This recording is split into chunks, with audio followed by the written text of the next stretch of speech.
Hallelujah. ദൈവനാമം വാഴ്ത്തപ്പെടട്ടെ.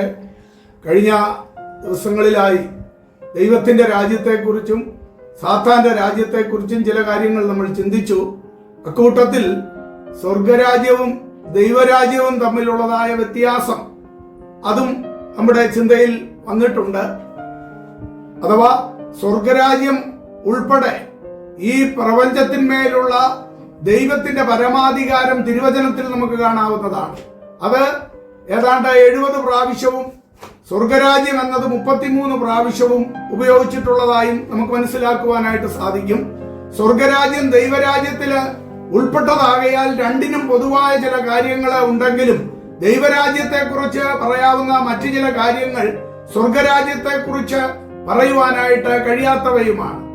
സ്വർഗരാജ്യത്തെക്കുറിച്ച് ചിന്തിക്കുമ്പോൾ മശിക ആണ് അതിന്റെ രാജാവ്. അതേപോലെ ദൈവരാജ്യത്തിൽ ദൈവം രാജാവായി വാഴുന്നു. അതിൽ സ്വർഗരാജ്യത്തിൽ ഒന്നാമത്തെ കാര്യം യോഹന്നാന്റെ സുവിശേഷം അതിന്റെ 18-36 മുതൽ 37 വരെ പീലാത്തോസിന്റെ ചോദ്യത്തിന് യേശു കർത്താവ് പറഞ്ഞ മറുപടി നമുക്ക് അവിടെ കാണുവാനായിട്ട് സാധിക്കും. എന്റെ രാജ്യം ഐഹികമല്ല, എന്റെ രാജ്യം ഐഹികമായിരുന്നു എങ്കിൽ എന്നെ യഹൂദന്മാരുടെ കയ്യിൽ ഏൽപ്പിക്കാതെ വണ്ണം എന്റെ സേവകർ പോരാടുമായിരുന്നു. എന്നാൽ എന്റെ രാജ്യം ഐഹികമല്ല എന്ന ഉത്തരം പറഞ്ഞു. പീലാത്തോസ് അവനോട്, എന്നാൽ നീ രാജാവ് തന്നെയല്ലോ എന്ന് പറഞ്ഞതിന് യേശു, നീ പറഞ്ഞതുപോലെ ഞാൻ രാജാവ് തന്നെ എന്ന് അവിടെ തറപ്പിച്ചു പറയുന്നതാണ് നമുക്ക് കാണുവാൻ കഴിയുന്നത്. അതേപോലെ വെളിപ്പാട് പുസ്തകം 20:4 മുതൽ വായിക്കുമ്പോൾ അവർ ജീവിച്ച് 1000 ആണ്ട് ക്രിസ്തുവിനോടുകൂടി വാണു. മരിച്ചവരിൽ ശേഷമുള്ളവർ 1000 ആണ്ട് കഴിവോളം ജീവിച്ചില്ല. ഇത് ഒന്നാമത്തെ പുനരുത്ഥാനം എന്നും അവിടെ പറഞ്ഞിരിക്കുന്നു. അപ്പോൾ തന്നെ ദൈവരാജ്യത്തിൽ ദൈവം രാജാവാണ്. 1 കൊരിന്ത്യർ ലേഖനം 15:28 വാക്യത്തില് അത് നമുക്ക് അവിടെ കാണുവാനായിട്ട് കഴിയുന്നുണ്ട്. അവിടെ ഇപ്രകാരമാണ് പറഞ്ഞിരിക്കുന്നത്, എന്നാൽ അവന് സകലവും കീഴ്പ്പെട്ടു വന്ന ശേഷം ദൈവം സകലത്തിലും സകലവുമാകേണ്ടതിന് പുത്രൻ താനും സകലവും തനിക്ക് കീഴാക്കി കൊടുത്തവന് കീഴ്പ്പെട്ടിരിക്കും എന്ന് അവിടെ നമുക്ക് കാണുവാൻ കഴിയുന്നുണ്ട്. സ്വർഗരാജ്യത്തെ കുറിച്ച് പഠിക്കുമ്പോൾ അതിലെ രണ്ടാമത്തെ വിഷയമാണ് അത് സ്വർഗത്തിൽ നിന്നാണ്. നേരത്തെ പറഞ്ഞ ആ യോഹന്നാന്റെ സുവിശേഷം 18:36 അത് വ്യക്തമാണ്. അപ്പോൾ തന്നെ ദാനിയേൽ പ്രവചനം 7:13 ദാനിയേൽ രാത്രി ദർശനത്തിൽ മനുഷ്യപുത്രനോട് സദൃശനായ ഒരുവൻ ആകാശമേഘങ്ങളോടെ വരുന്നത് താൻ കാണുന്നു. അവിടെ സകല വംശങ്ങളും ജാതികളും ഭാഷക്കാരും അവനെ സേവിക്കേണ്ടതിന് അവൻ ആധിപത്യവും മഹത്വവും രാജത്വവും ലഭിച്ചു എന്നാണ് അവിടെ പറഞ്ഞിരിക്കുന്നത്. അപ്പോൾ തന്നെ ദൈവരാജ്യത്തെ കുറിച്ച് പഠിക്കുമ്പോൾ അതിലെ രണ്ടാമത്തെ കാര്യം അത് സ്വർഗത്തിലും ഭൂമിയിലുമാണ് എന്ന് 103-ാം സങ്കീർത്തനത്തിന്റെ 19 സങ്കീർത്തനക്കാരൻ പാടുമ്പോൾ, യഹോവ തന്റെ സിംഹാസനത്തെ സ്വർഗത്തിൽ സ്ഥാപിച്ചിരിക്കുന്നു, അവന്റെ രാജത്വം സകലത്തെയും ഭരിക്കുന്നു എന്ന് അവിടെ എടുത്തു പറയുന്നതാണ് നമുക്ക് മനസ്സിലാക്കുവാനായിട്ട് കഴിയുന്നത്. വീണ്ടും സ്വർഗരാജ്യത്തോടുള്ള ബന്ധത്തില് അത് ഭൂമിയിൽ മാത്രമെന്ന് യോഹന്നാന്റെ സുവിശേഷം 18:37 കാണുമ്പോൾ തന്നെ വെളിപ്പാട് പുസ്തകം 5:10 ഇപ്രകാരം പറയുന്നു, ഞങ്ങളുടെ ദൈവത്തിന് അവരെ രാജ്യവും പുരോഹിതന്മാരും ആക്കി വെച്ചു, അവർ ഭൂമിയിൽ വാഴുന്നു എന്നൊരു പുതിയ പാട്ട് അവർ പാടുന്നു എന്ന് അവിടെ നമുക്ക് കാണുവാനായിട്ട് കഴിയുന്നുണ്ട്. അപ്പോൾ തന്നെ അത് ആ നാമ ദൈവരാജ്യത്തെ കുറിച്ച് പഠിക്കുമ്പോൾ അത് സ്വർഗ ഭൂമിയിലാണ് എന്ന് നമുക്ക് മനസ്സിലാക്കുവാനായിട്ട് കഴിയുന്നു. അത് 1 കൊരിന്ത്യർ ലേഖനം 15:28 അതാണ് നമുക്ക് കാണുവാനായിട്ട് കഴിയുന്നത്.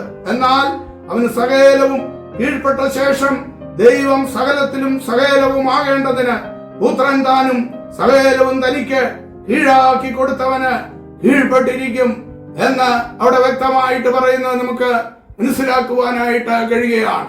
സ്വർഗരാജ്യത്തെ കുറിച്ച് വീണ്ടും ചിന്തിക്കുമ്പോൾ അത് പരിധി അല്ലെങ്കിൽ പരിമിതി പരിമിതപ്പെട്ടിരിക്കും എന്നുള്ളതാണ് നമുക്ക് കാണുവാൻ കഴിയുന്നത്. അത് സക്കറിയ പ്രവചനം 14:9 വാക്യത്തിൽ നമുക്ക് അത് മനസ്സിലാക്കുവാനായിട്ട് കഴിയും. അവിടെ ഇപ്രകാരമാണ് നമ്മൾ കാണുന്നത്. അതിന്റെ 9 വാക്യത്തിൽ, യഹോവ സർവഭൂമിക്കും രാജാവാകും, അന്നാളിൽ യഹോവ ഏകനും അവന്റെ നാമം ഏകവുമായിരിക്കും എന്ന് പറഞ്ഞിരിക്കുന്നു. എന്നാൽ ദൈവരാജ്യത്തെ കുറിച്ച് പഠിക്കുമ്പോൾ അത് പരിമിതി ഇല്ലാത്തതാണ് എന്നുള്ളതാണ്. വെളിപ്പാട് പുസ്തകം 5:11 തൊട്ട് പിന്നെ ഞാൻ ദർശനത്തിൽ സിംഹാസനത്തിന്റെയും ജീവികളുടെയും മൂപ്പന്മാരുടെയും ചുറ്റിലും ഏറിയ ദൂതന്മാരുടെ ശബ്ദം കേട്ടു. സ്വർഗത്തിലും ഭൂമിയിലും ഭൂമിക്ക് കീഴിലും സമുദ്രത്തിലുമുള്ള സകല സൃഷ്ടിയും അവയിലുള്ളതൊക്കെയും സിംഹാസനത്തിൽ ഇരിക്കുന്നവനും കുഞ്ഞാടിനും അവിടെ സ്തോത്രവും ബഹുമാനവും മഹത്വവും ബലവും എന്നേക്കും ഉണ്ടാകട്ടെ എന്ന് പറയുന്നത് ഞാൻ കേട്ടു എന്ന് യോഹന്നാൻ പറയുന്നു. തുടർന്ന് 24 മൂപ്പന്മാർ അവരുടെ കിരീടങ്ങളെ സിംഹാസനത്തിന്റെ മുമ്പിൽ ഇട്ടുകൊണ്ട് അവനെ നമസ്കരിക്കുന്നതാണ് അവിടെ പറഞ്ഞിരിക്കുന്നത്. വീണ്ടും വെളിപ്പാട് 4:11 ആ കാര്യങ്ങൾ നമുക്ക് കാണുവാനായിട്ട് സാധിക്കും. അതേപോലെ സ്വർഗരാജ്യത്തില് കുറിച്ച് ചിന്തിക്കുമ്പോൾ അത് രാഷ്ട്രീയപരമായിട്ടാണ് നമുക്ക് കാണുവാനായിട്ട് കഴിയുന്നത്.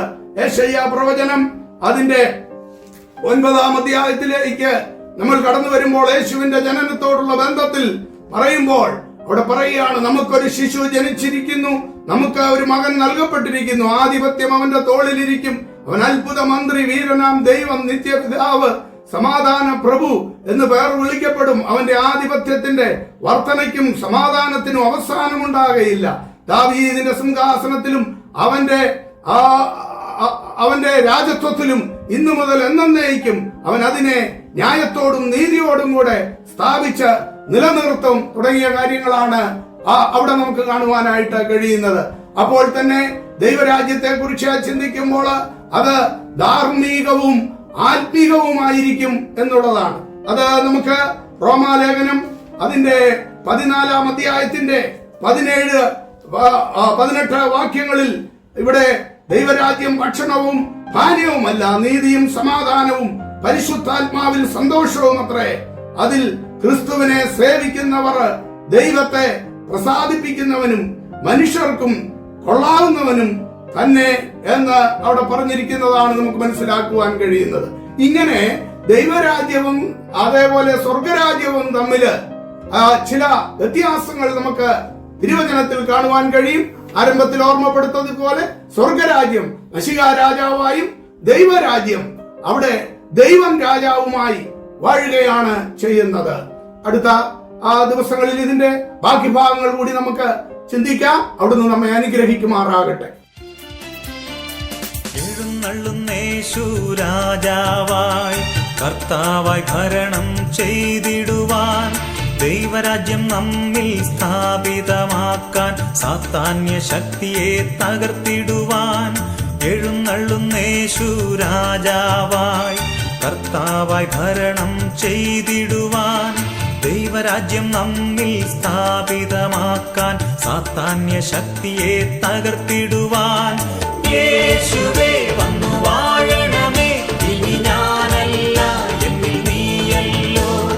രാജാവേ വന്നു വാഴണമേ, ഇനി ഞാനല്ല എന്നിൽ നീയല്ലോ. യേശുവേ വന്നു വാഴണമേ, ഇനി ഞാനല്ല എന്നിൽ നീയല്ലോ. രാജാവേ വന്നു വാഴണമേ, ഇനി ഞാനല്ല എന്നിൽ നീയല്ലോ.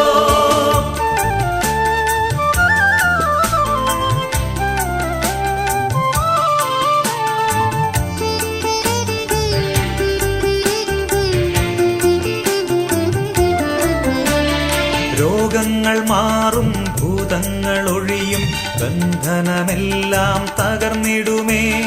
കുരുടരും മുടന്തരും ചെകിടരുമെല്ലാം സ്വതന്ത്രമാകുന്ന ദൈവരാജ്യം. രോഗങ്ങൾ മാറും, ഭൂതങ്ങൾ ഒഴിയും, ബന്ധനമെല്ലാം തകർന്നിടുമേ. കുരുടരും മുടന്തരും ചെകിടരുമെല്ലാം സ്വതന്ത്രമാകുന്ന ദൈവരാജ്യം. യേശുവേ വന്നു വാഴണമേ, ഇനി ഞാനല്ല എന്നിൽ നീയല്ലോ. രാജാവേ വന്നു വാഴണമേ, ഇനി ഞാനല്ല എന്നിൽ നീയല്ലോ. യേശുവേ വന്നു വാഴണമേ, ഇനി ഞാനല്ല എന്നിൽ നീയല്ലോ. രാജാവേ വന്നു വാഴണമേ, ഇനി ഞാനല്ല എന്നിൽ നീയല്ലോ.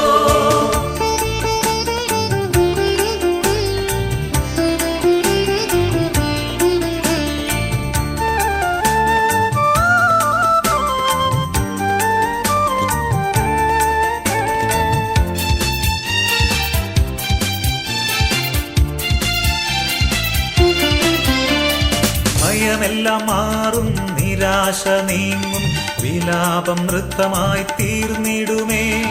തുറന്നിടും വാതിൽ, അടഞ്ഞവയെല്ലാം പൊരുതും മിശിഹാരാജൻ നമുക്കായി. ഭയമെല്ലാം മാറും, നിരാശ നീങ്ങും, വിലാപം നൃത്തമായി തീർന്നിടുമേ. തുറന്നിടും വാതിൽ, അടഞ്ഞവയെല്ലാം പൊരുതും മിശിഹാരാജൻ നമുക്കായി. യേശുവേ